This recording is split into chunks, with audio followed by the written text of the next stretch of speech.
জামাত ইসলামীর নেতৃত্বে বহুল কাঙ্ক্ষিত সেই 11 দলীয় জোট, 11 দলীয় নির্বাচনী সমঝোতা, নির্বাচনী ঐক্য, বাংলাদেশ পন্থীদের ঐক্য ঘোষিত হয়েছে। এখানে যে ঘোষণা দেওয়া হয়েছে এখানে এক্সক্লুসিভ কিংবা নতুন কিছু নেই, তবে সবার দৃষ্টি চরমনের দিকে আমি জানি। দর্শক, তার আগে বলে নিই, এই ঐক্য এক মহা ঐক্য, এই ঐক্য বাংলাদেশ পন্থীদের ঐক্য। 11 দলীয় জোট আর 11 দল নাই, এখন 10 দল হয়েছে। একটু আগে এই 10টা দল মিটিং এ বসেছে, সেখানে জামাতের আমির ডক্টর শফিকুর রহমান এবং নাগরিক পার্টির আহ্বায়ক নাহিদ ইসলাম সহ অন্যান্যরা ছিলেন, মামুনুল হক ছিলেন, কিন্তু শুধু ওই ইসলামী আন্দোলন ছিলেন না, এবং সেখানের যে পীর, সেই পীরের পক্ষ থেকে কোনো কেউ অংশগ্রহণ করেনি।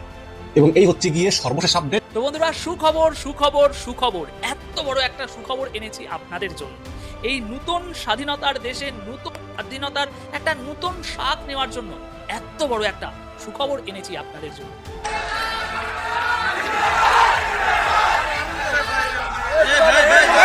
জামাত ইসলামীর নেতৃত্বে বহুল কাঙ্ক্ষিত সেই 11 দলীয় জোট, 11 দলীয় নির্বাচনী সমঝোতা, নির্বাচনী ঐক্য, বাংলাদেশ পন্থীদের ঐক্য ঘোষিত হয়েছে।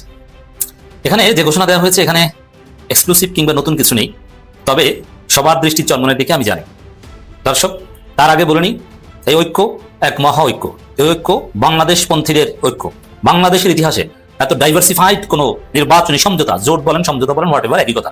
নাগরিক পার্টি যদি আসে তাহলে তো জামাতের হাতকে শক্তিশালী করে, কারণ বিভিন্ন জরিপে দেখা গেছে যে নাগরিক পার্টি তারা 7% থেকে 8% ভোট আছে, এবং তারা জুলাই যোদ্ধা, তাদের নেতৃত্বেই এই জুলাই বিপ্লবটা হয়েছে। কিন্তু যখন নাগরিক পার্টি আসলো তখনই আসলে ইসলামী আন্দোলন বেঁকে বসলো, কারণ ইসলামী আন্দোলন বলতেছে যে নাগরিক পার্টি, লিবারেল ডেমোক্রেট পার্টি, তারপরে এবি পার্টি সহ আরো যারা যারা এসেছে তাদেরকে জামাত নিয়ে এসেছে আমাদের সঙ্গে। বাংলাদেশের ইতিহাসে এত ডাইভার্সিফাইড কোন নির্বাচনী সমঝোতা, জোট বলেন, সমঝোতা বলেন, হোয়াটএভার, একই কথা। যদিও আমিরে জামাত আজকে জোট শব্দটা অস্বীকার করেছেন, বাট থিং ইজ সেম। বাংলাদেশের ইতিহাসে এত ব্যাপক আকারে কোন জোট কখনো গঠিত হয়নি। সব শ্রেণী পেশার মানুষের প্রতিনিধিত্ব আছে, সব দলের, সব মতাদর্শের প্রতিনিধিত্ব আছে। ইনক্লুসিভ পলিটিক্স কত প্রকার ও কি কি 11 দলীয় জোট দেখলে বোঝা যায়। এবং আরেকটা বিষয় স্পষ্ট হয়েছে যে এই জোটের প্রধান জামাত ইসলামী, জোটের নেতা ডক্টর শফিকুর রহমান, এটা জোটের অন্যান্য নেতৃবৃন্দ যারা বক্তব্য দিয়েছেন, আল্লামা মামুনুল হক, কর্নেল অলি বীর বিক্রম, নাহিদ ইসলাম, ডক্টর আহমদ আব্দুল কাদের বাচ্চু, সবাই এটা কার্যত অ্যাপ্রিসিয়েট করেছে। অতএব আজকে থেকে আনুষ্ঠানিক ঘোষণায় জামাত ইসলামের নেতৃত্বাধীন নির্বাচনী জোট বা ঐক্য, এটা মামুনুল হক স্পষ্ট করেছেন, জোটের নেতাই শব্দটা বলেছেন। এবং এখানেও তো স্পষ্ট জামাত ইসলামী 179 আসনে নির্বাচন করছে, এখানে ঘোষিত হয়েছে। এখন জামাত 179, চরমোনাই 50, কেউ 30, কেউ 20, তাহলে এখানে নেতাকে, এই জোটের কোনো নেতা নেই, একথা বলা জায়েজ নেই। 3 জন কোথাও গেলেও একজন নেতা নির্বাচন করুন। এখানে জামাত অটো নেতা নির্বাচিত হয়েছে এবং স্বীকৃত হয়েছে, নম্বর 1। দ্বিতীয় হচ্ছে, এই জোট যে আসলে মহা একটা ঐক্য, এই জোটের ফলে চান্দাবাজরা, ভারতপন্থীরা, যে জুলাই বিরোধীরা যে ভেসে যাবে, তার প্রমাণ হচ্ছে পুরো জাতির দৃষ্টি ছিল এই জোটের ঘোষণার দিকে, যে কি ঘোষণা আসে। এই সংবাদ সম্মেলন যে পরিমাণ মানুষ লাইভে দেখেছে, তারেক রহমান নাকি ইউনূসের সাথে সাক্ষাৎ করতে গেছে, উনি কোনো আগ্রহী নেই, 300-400 লোক দেখছে। আর লক্ষ লক্ষ লোক সরাসরি লাইভে আমিরে জামাতের বক্তব্য দেখেছে, এই সংবাদ সম্মেলন দেখেছে। অতএব এই জোটের তাৎপর্য যে কতটা গভীর, এই জোট রাজনীতিতে যে কতটা তাৎপর্যপূর্ণ, এটা এই জোটের প্রতি পুরো জাতির যে আকর্ষণ এবং আগ্রহ, এটা দেখে স্পষ্ট হলো। নাহিদ ইসলাম বক্তব্য দিয়েছেন, তিনি স্পষ্ট করেছেন এটা নিছক কোনো নির্বাচনী সমঝোতা বা জোট নয়, এটা একটা রাজনৈতিক তাৎপর্য রয়েছে, মানে সংস্কারের জোট, বাংলাদেশ পন্থীদের জোট। এবং সংবাদ সম্মেলন শেষ করার পর স্লোগানগুলো কতটা ক্রিয়েটিভ ছিল, নারায়ে তাকবীর, আল্লাহু আকবার, ইনকিলাব জিন্দাবাদ, বাংলাদেশ তুমি কে আমি কে, বাংলাদেশি বাংলাদেশি, মানে এটা বাংলাদেশ পন্থীদের জোট। এখানে ভাগ বাটোয়ারা যা হয়েছে, জামাত 179, এনসিপি 30, খেলাফত মামুনুল হক 20, কেউ 10, কেউ 3, চরমোনাই 50। ওভারঅল যতটুকু অনিশ্চয়তা আছে আগামীকাল কেটে যাবে। এটা ঠিক হয়েছে কিনা, বিএনপির কোর্টে বল ছেড়ে দেওয়া হয়েছে কিনা, নানান প্রশ্ন করা যায়, যে এতগুলো সিট চরমোনাইকে কেন দেওয়া হলো, এনসিপিকে কেন এতগুলো দেওয়া হলো, খেলাফত মজলিস হিসাবে একটা, তাদেরকে কেন 20টা। দেখেন, এটা নতুন বাংলাদেশ, এখানে অভিজ্ঞতার চাইতে নতুনত্বের গুরুত্ব বেশি, মানুষ নতুন কিছু চায়। অতীতে যারা এমপি ছিল তার 5%ও পরবর্তী সংসদে দেখবেন না, আপনি 90 থেকে 95% নতুন এমপি দেখবেন। অতএব নতুন বাংলাদেশে নতুন কিছু হবে। মামুনুল হকের প্রার্থী বলেন আর এনসিপি প্রার্থী বলেন যে এদেরকে তো মানুষ চেনে না, পরিচিতি নেই, আরে পরিচিতি করানো হবে, চেনানো হবে, নতুন কিছু করা হবে, অসম্ভবকে সম্ভব করা হবে, মানুষ এটা গ্রহণ করবে। Just wait and see. বরং পুরনো বন্দোবস্তের লোক, এটা আরো সমস্যা। বেশি অভিজ্ঞ, এটা আরো সমস্যা। বেশি পুরনো লোক সবাইকে টেস্ট করা আছে মানুষের, এজন্য বেশি পুরনো প্রার্থী, বেশি অভিজ্ঞ প্রার্থীকে মানুষ ভোট দিবে না। যেদেরকে তো দেখেছি আমরা, নতুন কিছু দেখবে এবার, দেশ সেদিকে যাচ্ছে। দর্শক, আসলে চরমোনাইয়ের বিষয়টা এবার আসি, যে এখানে চরমোনাইকে দাওয়াত দেওয়া হয়েছে এবং চরমোনাই সহই জোট বা সমঝোতা ঘোষণা করা হয়েছে। চরমোনাইয়ের জন্য আলাদা চেয়ার বরাদ্দ ছিল এবং 11 দল শব্দের উচ্চারণ করা হয়েছে। এর মানে চরমোনাই সহ এই জোট ঘোষণা হয়েছে। এখন চরমোনাই থাকবে কি থাকবে না, দ্যাট ইজ কোশ্চেন। দেখেন, এখানে জামাত জোটের নজিরবিহীন ফাঁদে পড়েছে চরমোনাই। এই ফাঁদ থেকে বের হওয়ার শক্তি চরমোনাই আছে বলে আমি মনে করি না। যদি বের হতে চায় তাহলে পুরে সারখার হয়ে যাবে। জামাত জোটের নূরের তাজাল্লিতে চরমোনাই সারখার হয়ে যাবে। কিভাবে? চরমোনাই যদি আগামীকাল সংবাদ সম্মেলন করে 3টে বলে যে আমরা এই জোটে নাই, আমি বিশ্বাস করি তারা বলবে যে বৃহত্তর স্বার্থে আমরা জোটে আছি, আমাদের পূরণ না হওয়া সত্ত্বেও আর একটু অতিরিক্ত প্যাচ কাটিয়ে ঘোষণা দিতে পারে যে ঠিক আছে আমরা 50টা সিটের সমঝোতায়, আর বাকিগুলোতে, বা তারা 70টায় বল রাখতে পারে যে বাকিগুলোতে আমরা ইন্ডিপেন্ডেন্ট থাকবো, মানে ওপেন থাকবো। কিন্তু জোটে তারা থাকবে বলে আমার বিশ্লেষণ, এটা আমি অনেক আগে থেকে বলে আসছি। তো এখন যদি জোটে না থাকে তাহলে জোট ভাঙার দায় অ্যাবসলিউটলি চরমোনাইকে নিতে হবে। কারণ জামাতের সাথে চরমোনাই বাদে সবাই এসেছে, সবাই আনুষ্ঠানিকভাবে এগ্রিমেন্ট করে ঘোষণা দিয়েছে ফরমালি। এর মানে চরমোনাই যদি বের হয় শুধু একা বের হতে হবে। মামুনুল হক থেকে শুরু করে কেউ কিন্তু চরমোনাইয়ের সাথে নাই। চরমোনাই আসল ধরাটা এখানে খেয়েছে, ফাঁদে পড়েছে। যদি মামুনুল হককে সাথে নিয়ে বের হতে পারতো একটা কথা ছিল। এখন কাকে নিয়ে কি জোট করবে? ওই যে গাজী আতাউর রহমান বলেছিল যে আলাদা জোট করবো। কি আলাদা জোট করবে? কাকে নিয়ে জোট করবে?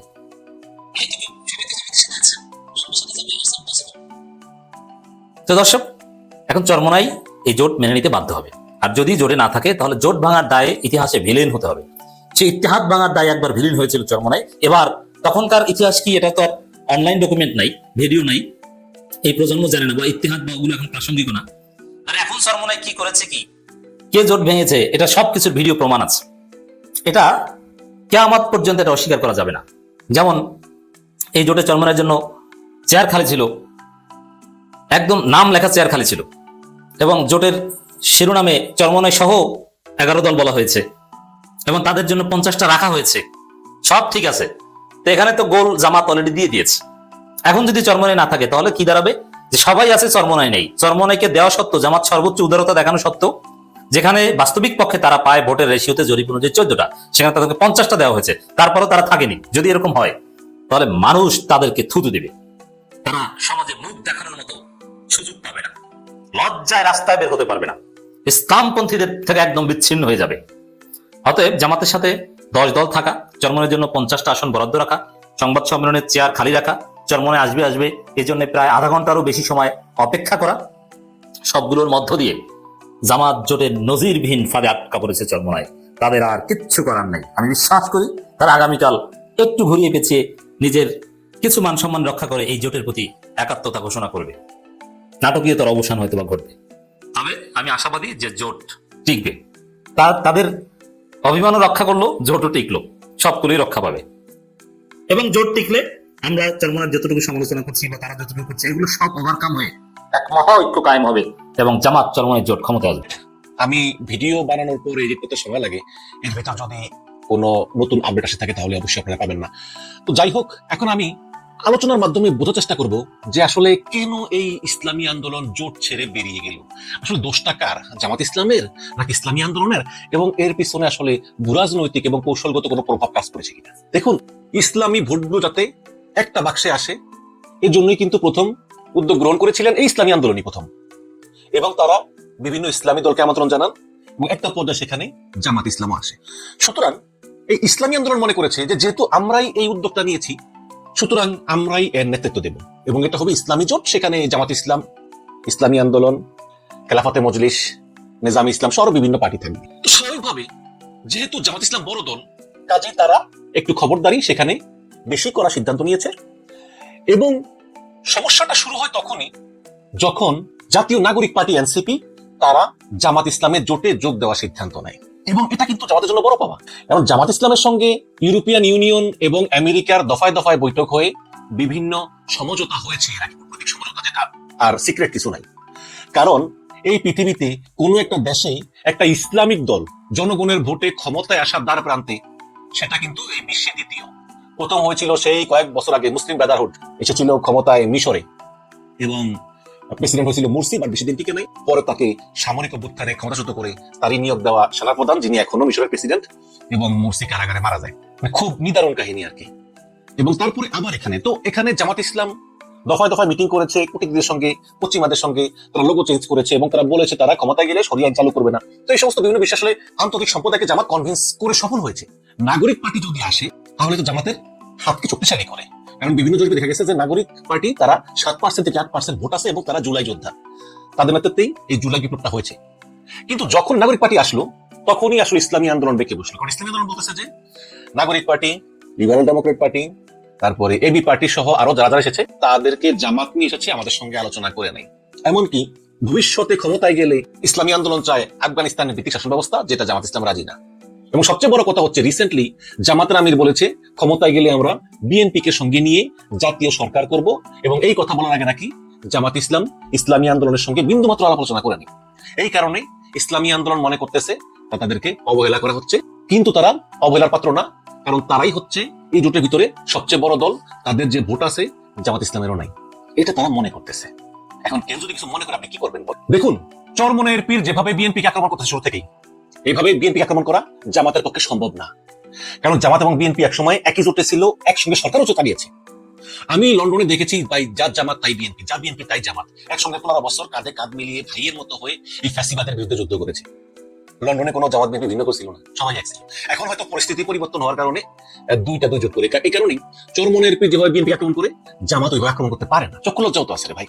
আর তাছাড়া এই চরমনের পীর বিএনপি আক্রমণ করে, সে সত্য বিএনপি লোক চাঁদাবাজি করে, এটা তো মিথ্যা না, বাট যেভাবে আক্রমণ করে, এই গত 15 বছরে তো আওয়ামী লীগের লোকজন এতে বেশি চাঁদাবাজি করতো, এতে বেশি অন্যায় করতো। তখন তো চরমনে কিছু বলে নাই, তখন তো চুপচাপ ছিল। তখন বলছিল যে শেখ মুজিবুর রহমানের পীরের বংশধর, তারা ইরান থেকে আসছে। তারপরে জামাত ইসলামকে বলে ক্ষমা চাও 71 সালের অন্যায়ের জন্য।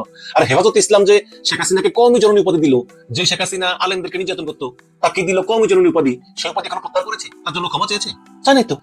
শুধু জামাত ক্ষমা চাইলেই হবে? হেফাজতকে ক্ষমা চাওয়া লাগবে না? এই হেফাজতের আমির বলতেছে যে ইসলামী জোট নাকি শরীয়ত সম্মত না। আপনাকে কে বলেছে এগুলি বলতে? আপনি কি বিধি দালালি করতেছেন এই বুড়া বয়সে? এই হচ্ছে গিয়ে হেফাজত ইসলামের অবস্থা। তো আসলে ইসলামিক সব ভোট এক বাক্সে পড়ার যে উদ্যোগ, সেটা এবারও ব্যর্থ হয়ে গেল। এবং আমি মনে করি যে আসলে ইসলামী দলগুলো কখনোই একসাথে হওয়া সম্ভব না, কারণ এই ক্ষুদ্র ক্ষুদ্র স্বার্থই তারা বড় করে দেখে এবং কখনো এক হতে পারে না। ওই যে কথায় আছে, একজন বাঙালি একাই 100, বাট 100 বাঙালি কখনোই এক হতে পারবে না। এটা হচ্ছে বাস্তবতা, এবং এটা আবার প্রমাণ হলো যে এই জোটটা ভেঙে গেল। অথচ জোটটা কিন্তু অনেক সম্ভাবনাময় ছিল। আমি চেয়েছিলাম যে বিএনপি ক্ষমতায় গেলেও যাতে 170টির বেশি আসন না পায়, কারণ বেশি আসন পেলে একটা অহংকার চলে আসে, শেখ হাসিনার মতো স্বৈরাচারী হতে চায়। এই কারণে আমি চেয়েছিলাম যে এই জামাত জোটটা সফল হোক। বিএনপি জামাত সবই আমার দল, ফেসিবাদ বিরোধী দলগুলো সবই হচ্ছে আমার দল, কিন্তু আমি ক্ষমতার ভারসাম্য চাই। কিন্তু এই চরমনের পীরের কারণে এটা হলো না। গত এক সপ্তাহ ধরে দফায় দফায় বৈঠক, দফায় দফায় আলোচনা, তারা শেষ পর্যন্ত 80টা আসনের নিচে বসবেই না, কোনো মতেই তারা রাজি। গতকালকে জামাত ইসলামের সংবাদ সম্মেলনের কথা ছিল যে আমরা ইসলামী আন্দোলন ছাড়াই পথ চলবো, কিন্তু হঠাৎ করে মামুনুল হক ফোন করেন, মাওলানা মামুনুল হক, যে আমি একটু শেষবারের মতো চেষ্টা করে দেখি। তিনি আবার এই গভীর রাত পর্যন্ত দফায় দফায় বৈঠকের সঙ্গে বৈঠক। তো ইসলামী আন্দোলনের সমস্যা হচ্ছে কি, মানে বড় ভাই যে মুফতি ফয়জুল করিম, উনি মোটামুটি শান্ত ভদ্র, উনি শোনেন, কিন্তু ছোট ভাই যে মুফতি রেজাউল করিম, উনি কিছু শুনতে চান না, বুঝতে চান না। উনি মনে করেন যে ওনাদেরকে অবহেলা করা হচ্ছে, অপমান করা হচ্ছে। এবং এই যে বিভিন্ন সাম্প্রতিক জরিপে বলা হচ্ছে ইসলামী আন্দোলনের 1 থেকে 1.5% ভোট মাত্র, এটা ওনারা মানতে রাজি না। ওনারা মনে করেন যে ইসলামী আন্দোলনের ভোট 30 থেকে 35%, জরিপ ইচ্ছা করে কমায় বলে। এই ধরনের বিভিন্ন অভিযোগ আর কি। এখন দেখুন, জামাত ইসলাম কিন্তু এটা ওয়াইড অ্যাঙ্গেলে চিন্তা করে, ক্ষমতায় আসার জন্য কি কি দরকার সেই অ্যাঙ্গেলে চিন্তা করে, এবং তারা এই জন্যই মুক্তিযোদ্ধাদেরকে দলে নিচ্ছে। লিবারেল ডেমোক্রেট পার্টি কর্নেল অলি এবং জাতীয় নাগরিক পার্টি এনসিপি, সেখানে নারী প্রতিনিধি আছে। এই সব নিয়ে কিন্তু জামাত তার ভাবমূর্তি বাড়াতে চায়, এবং তারা সেটাই করেছে। এবং এগুলো ইসলামী আন্দোলনের পছন্দ না। তারা মনে করতেছে যে আমরা থাকবো জোটের নেতৃত্বে এবং সকল ইসলামী দলগুলো আমাদের কথা শুনবে, আমরা ক্ষমতায় আসবো, দেশে শরিয়া আইন কায়েম করবো। বাংলাদেশের ইতিহাস, সংস্কৃতি, ঐতিহ্য বিবেচনা করে বাংলাদেশে কখনোই শরিয়া আইনের জন্য উপযুক্ত না, ওই ধরনের পরিবেশও বাংলাদেশে নেই। এটা কিন্তু বুঝতে হবে। কোনো কিছু জনগণকে চাপিয়ে দিলে হয় না, চাপিয়ে দিলে ওই আবার ওই জুলাই আন্দোলনের মতো আরেকটু অভ্যুত্থান হয়ে যাবে। ধর্ম চাপিয়ে দেওয়া জিনিস না, ধর্ম পালন করার জিনিস। জামাত শেষ পর্যন্ত বলেছিল যে দেখো, এমনিতেই অন্যান্য দলগুলোর সঙ্গে কিন্তু আসন নিয়ে অনেক সমস্যা হচ্ছে, কেউই খুশি না, মামুনুল হক খুশি না, জামাত ইসলাম নিজেও খুশি না, কারণ অনেকে অনেক আসন পায়নি। এনসিপি তো খুবই রাগ, কারণ এনসিপি এই জামাত জোটে যোগ দিয়ে কিন্তু তাদের বিরাট মূল্য হয়েছে। এনসিপি দলটা ভেঙে গিয়েছে, সেখানে যে নারীরা ছিল, যারা রাজপথে অনেক সংগ্রাম করেছে হাসিনার বিরুদ্ধে, তারা ভাইদেরকে আগলে রেখেছে, সেই নারীরাও কিন্তু এনসিপি ত্যাগ করেছে। এনসিপির বড় ক্ষতি হয়েছে। সুতরাং সবাই কিন্তু স্যাক্রিফাইস করেছে এবং সবাই কিন্তু খুশি না, সবাই আরো বেশি আসন চেয়েছে। বাট আসন তো 300টা। ইসলামী আন্দোলন বলেছে যে তোমাদেরকে আমরা 45টা আসন দিব, যেখানে এনসিপি কে দিয়েছি 30টা, তোমাদেরকে 45টা, আরো কয়েকটা আসনে তোমরা তোমাদের প্রার্থী উইথড্র করো না, তারা পর্যন্ত করুক, আমরাও করি তোমরাও করো, এইভাবে। তাও তারা রাজি না। তারা বলতেছে না 80টা আসন কনফার্ম না করলে আমরা বসবই না। এখন সমস্যা হচ্ছে যখন আপনি জানেন যে আপনার জমির দাম হচ্ছে সাপোজ 1 লাখ টাকা, আপনি মূলামূলি করতে পারেন যে 1.5 লাখ টাকা বলতে পারেন, সব 2 লাখ টাকা বলতে পারেন, তারপর বার্গেন করতে করতে করতে করতে আপনি জমি বিক্রি করলেন।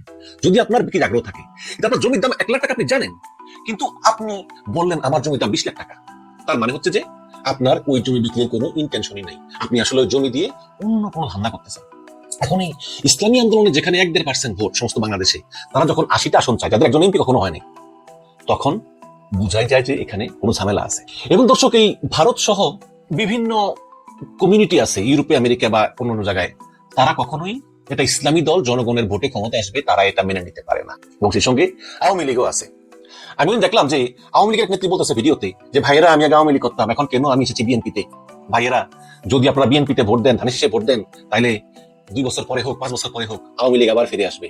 কিন্তু ভাইয়েরা, যদি ওই দল ক্ষমতায় আসে, আওয়ামী লীগের নাম নিশানা রাখবে না। এগুলো বলতেছে।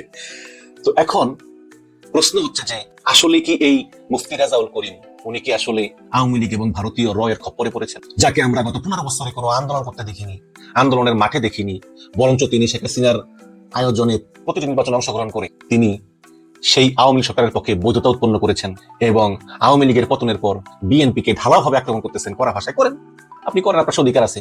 কিন্তু এখন এই জোটে যোগ না দিয়ে জোট থেকে বেরিয়ে গেলেন, আপনি কয়টা আসন পাবেন? চরমনের ভোটগুলো সমস্ত বাংলাদেশে অল্প অল্প ছড়িয়ে ছিটিয়ে আছে এবং একত্রে কম্বাইন্ড করে একটা আসন পাওয়ার মতো এরকম না। জামাতেরও এরকম কোটা বেশি তা না, একত্রে বিএনপির আসছে যোগ্যতা। কিন্তু সে আপনি জোট ছেড়ে বেরিয়ে গেলেন কেন? আপনি জানেন যে আপনি কিছুই পাবেন না জোট ছেড়ে বেরিয়ে গেলে, তারপর আপনি জোট ছেড়ে বেরিয়ে গেলেন কেন? কারণ হচ্ছে এর পিছনে গভীর ষড়যন্ত্র। আমি মনে করি, আমার কাছে কোনো প্রমাণ নেই, কিন্তু এটা তো সত্য, যেসব দেশগুলো ইসলামিক দল গঠন হোক বা শক্তিশালী হোক বা ক্ষমতা দখল করুক, এটা তারা চায় না। এবং চায় না বলেই তারা বিভিন্ন ষড়যন্ত্র করবে। এই পৃথিবীতে শুধু আমি দেখি যে আফগানিস্তানে এবং ইরানে পার্লামেন্টে ওই দাড়ি টুপিওয়ালারা বসে, এখন বাংলাদেশের ওই পার্লামেন্টে দাড়ি টুপি জোব্বালারা বসে থাকবে। এটা অনেকে পছন্দ নাও করতে পারে, এবং যদি নাও করে তারা তো বসে থাকবে না, তারা বিভিন্ন ষড়যন্ত্র করবে এবং এই ষড়যন্ত্র করে জোটে ভাঙন ধরানোর চেষ্টা করবে। এবং সেই ফাঁদেই পা দিয়েছে এই মুফতি রাজাউল করিম, ফয়জুল করিম বলে আমি মনে করি। কারণ এছাড়া এত সুন্দর একটা জোট, এই জোট থেকে বেরিয়ে যাওয়ার কোনো কারণই আমি দেখি না ইসলামী আন্দোলন। এখন সমস্যা কি দেখেন, জামাত ইসলাম নাকি 24টা আসনের প্রার্থী দেয় নাই। আমি আগে মনে ছিল 12টা, এখন শুনি 24টা আসনের প্রার্থী দেয় নাই, কারণ তারা মনে করেছিল যে এখানে ইসলামী আন্দোলনের তো কনফার্ম আসন, এখানে প্রার্থী দেওয়ার লাভ কি?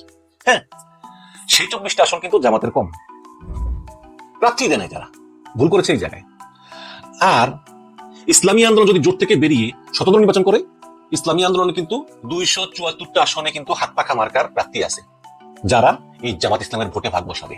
তার মানে হচ্ছে বিএনপির বিরুদ্ধে জামাত ইসলামের যে ইসলামিক ভোটগুলো তারা পাওয়ার কথা, সেটা আরো কম পাবে এবং বিএনপির অবস্থানকে একটু হলেও শক্তিশালী করবে।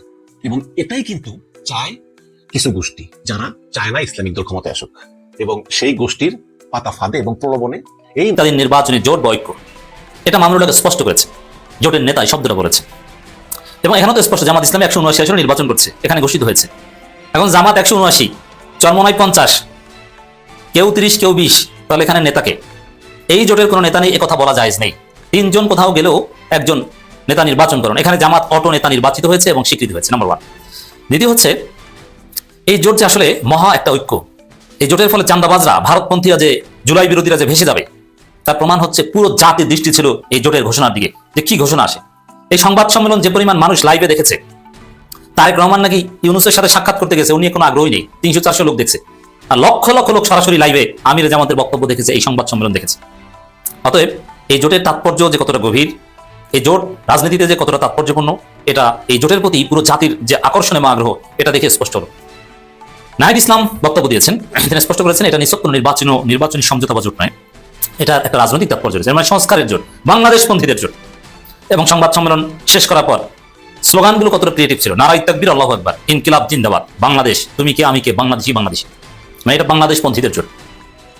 এখানে ভাগ বাটোয়ারা যা হয়েছে, জামাত 179, এনসিপি 30, খেলাফত মামুনুল হক 20, কেউ 10, কেউ 3, চরমনাই 50।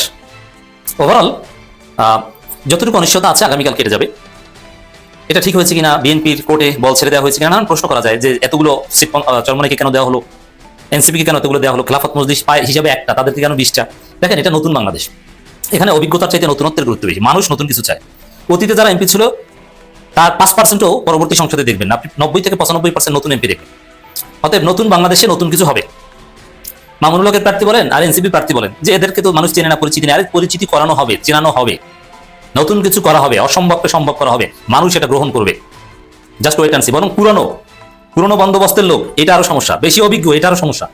বেশি পুরনো লোক সবাইকে টেস্ট করা আছে মানুষের, এই জন্য বেশি পুরনো প্রার্থী, বেশি অভিজ্ঞ প্রার্থীকে মানুষ ভোট দিবে না। যে এদেরকে তো দেখেছি আমরা, নতুন কিছু দেখবে এবার, দেশ সেদিকে যাচ্ছে।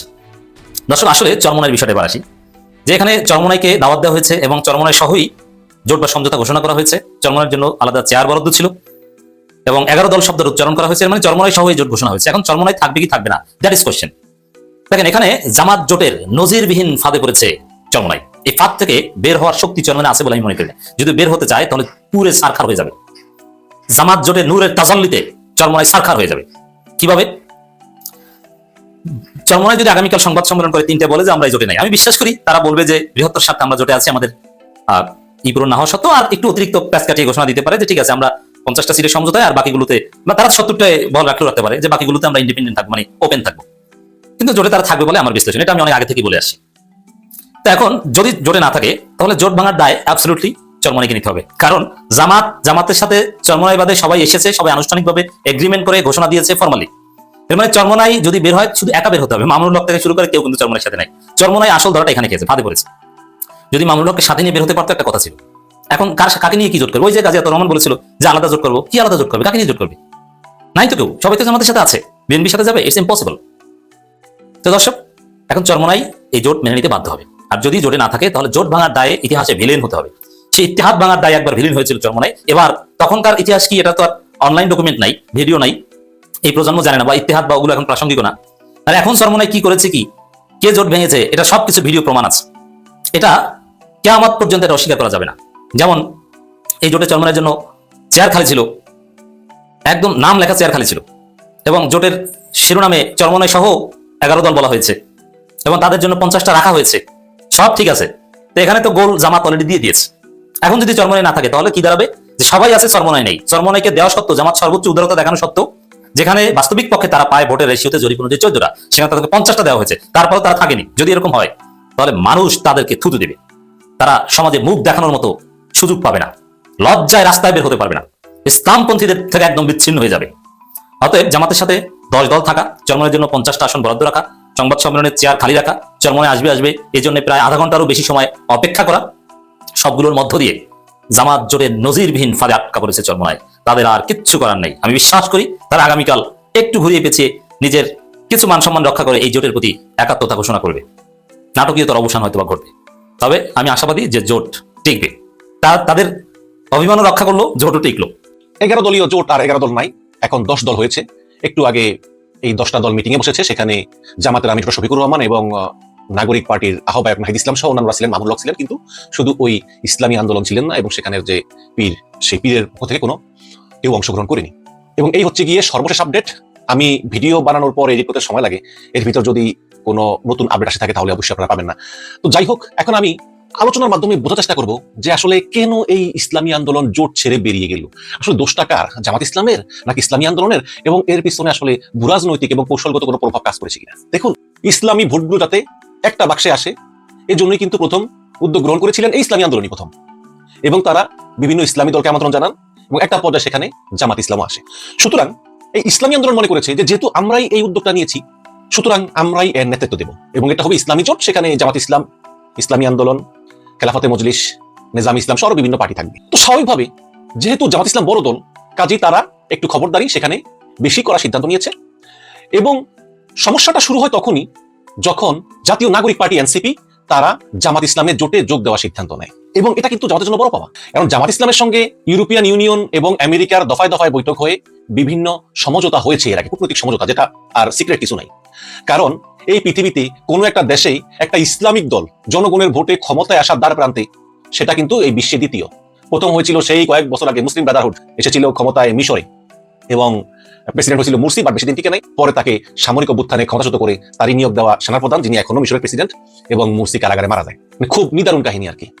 এবং তারপরে আবার এখানে জামাত ইসলাম দফায় দফায় মিটিং করেছে কূটনীতিদের সঙ্গে, পশ্চিমাদের সঙ্গে, তারা লোগো চেঞ্জ করেছে এবং তারা বলেছে তারা ক্ষমতায় গেলে শরিয়া আইন চালু করবে না। তো এই সমস্ত বিভিন্ন বিষয় আসলে আন্তর্জাতিক সম্প্রদায়কে জামাত কনভিন্স করে সফল হয়েছে। নাগরিক পার্টি যদি আসে তাহলে তো জামাতের হাতকে শক্তিশালী করে, কারণ বিভিন্ন জরিপে দেখা গেছে যে নাগরিক পার্টি তারা 7% থেকে 8% ভোট আছে এবং তারা জুলাই যোদ্ধা, তাদের নেতৃত্বেই এই জুলাই বিপ্লবটা হয়েছে। কিন্তু যখন নাগরিক পার্টি আসলো তখনই আসলে ইসলামী আন্দোলন বেঁকে বসলো, কারণ ইসলামী আন্দোলন বলতেছে যে নাগরিক পার্টি, লিবারেল ডেমোক্রেট পার্টি, তারপরে এবি পার্টি সহ আরো যারা এসেছে তাদেরকে জামাত নিয়ে এসেছে, আমাদের সঙ্গে আলোচনা করে নাই। এমনকি ভবিষ্যতে ক্ষমতায় গেলে ইসলামী আন্দোলন চায় আফগানিস্তানের ভিত্তিক শাসন ব্যবস্থা, যেটা জামাত ইসলাম রাজি না। এবং সবচেয়ে বড় কথা হচ্ছে রিসেন্টলি জামাতের আমির বলেছে ক্ষমতায় গেলে আমরা বিএনপি কে সঙ্গে নিয়ে জাতীয় সরকার করব, এবং এই কথা বলার আগে নাকি জামাত ইসলাম ইসলামী আন্দোলনের সঙ্গে বিন্দুমাত্র আলোচনা করেনি। এই কারণে ইসলামী আন্দোলন মনে করতেছে তাদেরকে অবহেলা করা হচ্ছে, কিন্তু তারা অবহেলার পাত্র না, কারণ তারাই হচ্ছে এই জোটের ভিতরে সবচেয়ে বড় দল, তাদের যে ভোট আছে জামাত ইসলামেরও নাই, এটা তারা মনে করতেছে।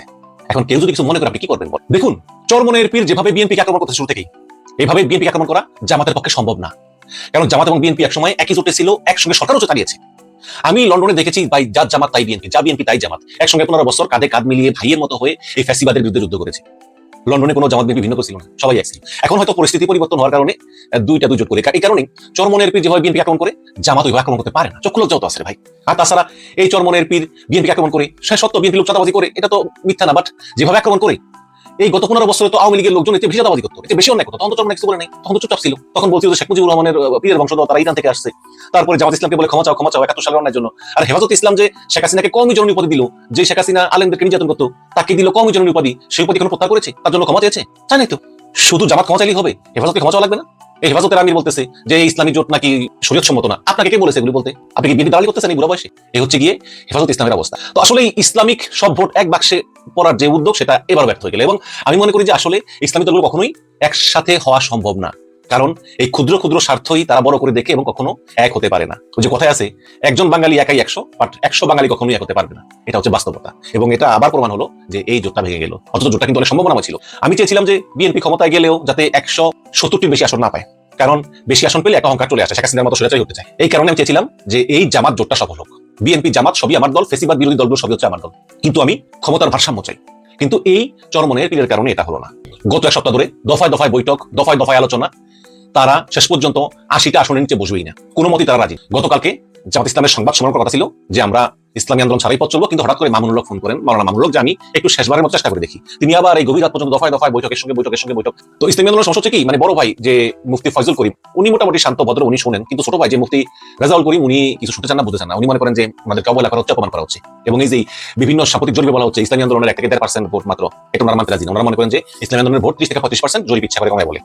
এই ধরনের বিভিন্ন অভিযোগ আর কি। এখন দেখুন, জামাত ইসলাম কিন্তু এটা ওয়াইড অ্যাঙ্গেলে চিন্তা করে, ক্ষমতায় আসার জন্য কি কি দরকার সেই অ্যাঙ্গেলে চিন্তা করে, এবং তারা এই জন্যই মুক্তিযোদ্ধাদেরকে দলে নিচ্ছে। লিবারেল ডেমোক্রেট পার্টি কর্নেল অলি এবং জাতীয় নাগরিক পার্টি এনসিপি, সেখানে নারী প্রতিনিধি আছে। এই সব নিয়ে কিন্তু জামাত তার ভাবমূর্তি বাড়াতে চায় এবং তারা সেটাই করেছে।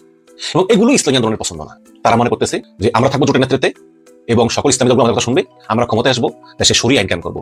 বাংলাদেশের ইতিহাস, সংস্কৃতি, ঐতিহ্য বিবেচনা করে বাংলাদেশে কখনোই শরিয়া আইনের জন্য উপযুক্ত না, ওই ধরনের পরিবেশও বাংলাদেশে নাই। এটা কিন্তু বুঝতে হবে। কোনো কিছু জনগণকে চাপিয়ে দিলে হয় না, চাপিয়ে দিলে ওই আবার ওই জুলাই আন্দোলনের মতো একটা অভ্যুত্থান হয়ে যাবে। ধর্ম চাপিয়ে দেওয়া জিনিস না, ধর্ম পালন করার জিনিস।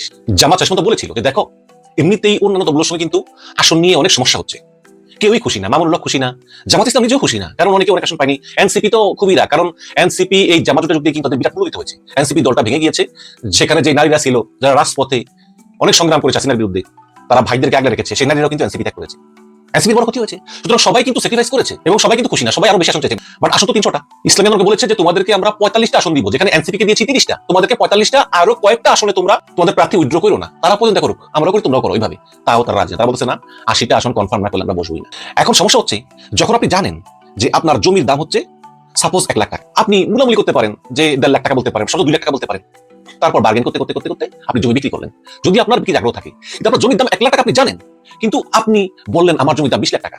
তার মানে হচ্ছে যে আপনার ওই জমি বিক্রির কোনো ইন্টেনশনই নাই, আপনি আসলে ওই জমি দিয়ে অন্য কোনো ধান্দা করতেছেন। এখন এই ইসলামী আন্দোলনে যেখানে 1-1.5% ভোট সমস্ত বাংলাদেশে, তারা যখন 80টা আসন চায়, যাদের একজন এমপি কখনো হয়নি, তখন বুঝাই যায় যে এখানে কোনো ঝামেলা আছে। এবং দর্শক, এই ভারত সহ বিভিন্ন কমিউনিটি আছে ইউরোপে, আমেরিকা বা অন্যান্য জায়গায়, তারা কখনোই এটা ইসলামী দল জনগণের ভোটে ক্ষমতায় আসবে তারা এটা মেনে নিতে পারে না। এবং সেই সঙ্গে আওয়ামী লীগও আছে। আমি দেখলাম যে আওয়ামী লীগের নেত্রী বলতেছে ভিডিওতে যে ভাইরা আমি আগে আওয়ামী লীগ করতাম, এখন কেন আমি এসেছি বিএনপিতে। ভাইয়েরা, যদি আপনারা বিএনপিতে ভোট দেন, ধানের শীষে ভোট দেন, তাহলে 2 বছর পরে হোক 5 বছর পরে হোক আওয়ামী লীগ আবার ফিরে আসবে। কিন্তু ভাইয়েরা, যদি ওই দল ক্ষমতায় আসে, আওয়ামী লীগের নাম নিশানা রাখবে না। এগুলো বলতেছে। তো এখন প্রশ্ন হচ্ছে যে আসলে কি এই মুফতি রাজাউল করিম উনি কি আসলে আওয়ামী লীগ এবং ভারতীয় রয়ের খপ্পরে পড়েছেন, যাকে আমরা গত 15 বছরে কোনো আন্দোলন করতে দেখিনি, আন্দোলনের মাঠে দেখিনি, বরঞ্চ তিনি শেখ হাসিনার আয়োজনে প্রতিটি নির্বাচনে অংশগ্রহণ করে তিনি সেই আওয়ামী লীগ সরকারের পক্ষে বৈধতা উৎপন্ন করেছেন এবং আওয়ামী লীগের পতনের পর বিএনপিকে ঢালাওভাবে আক্রমণ করতেছেন। কড়া ভাষায় করেন, আপনি করেন, আপনার অধিকার আছে। কিন্তু এখন এই জোটে যোগ না দিয়ে জোট থেকে বেরিয়ে গেলেন, আপনি কটা আসন পাবেন? চরমনের ভোটগুলো সমস্ত বাংলাদেশে অল্প অল্প ছড়িয়ে ছিটিয়ে আছে, মানে একত্রে কম্বাইন্ড করে একটা আসন পাওয়ার মতো এরকম না। জামাতেরও এরকম কোটা জিতা না, একমাত্র বিএনপি আসছে যোগ্যতা। কিন্তু সেই আপনি জোট ছেড়ে বেরিয়ে গেলেন কেন? আপনি জানেন যে আপনি কিছুই পাবেন না জোট ছেড়ে বেরিয়ে গেলে, তারপর আপনি জোট ছেড়ে বেরিয়ে গেলেন কেন? কারণ হচ্ছে এর পিছনে গভীর ষড়যন্ত্র। আমি মনে করি, আমার কাছে কোনো প্রমাণ নেই, কিন্তু এটা তো সত্য, যেসব দেশগুলো ইসলামিক দল গঠন হোক বা শক্তিশালী হোক বা ক্ষমতা দখল করুক, এটা তারা চায় না, এবং চায় না